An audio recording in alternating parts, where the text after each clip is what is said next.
I think my first impressions were maybe I felt a familiarity with the architecture.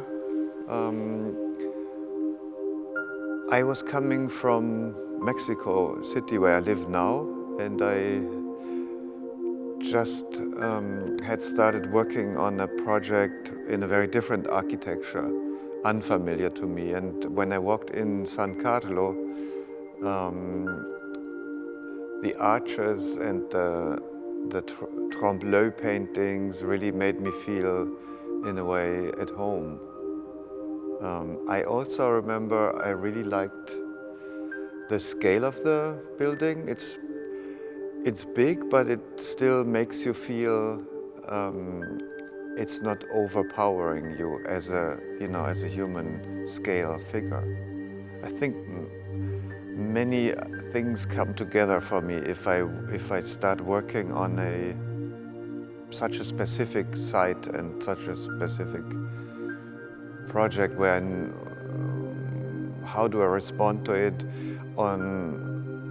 from my experience in other let's say architectural spaces. This one, having no walls available in a way, it became clear to me that I want to divide the space with a wall.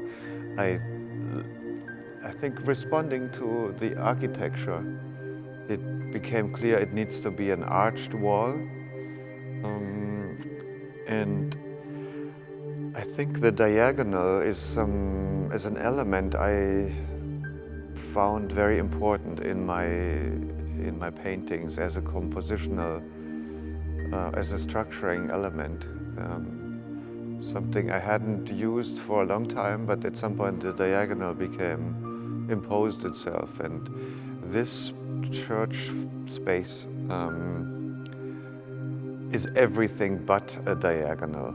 So I think that was also, let's say, my view from a contemporary world.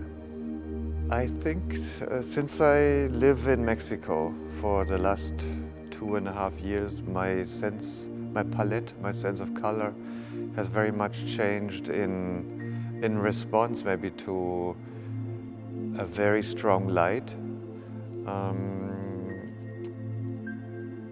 which allows color to be much brighter somehow. I also found black much more accessible.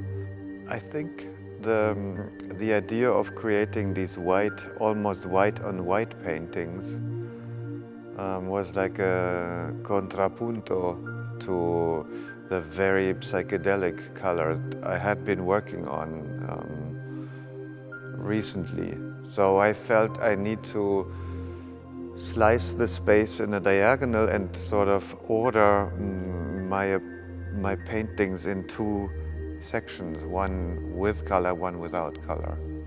And I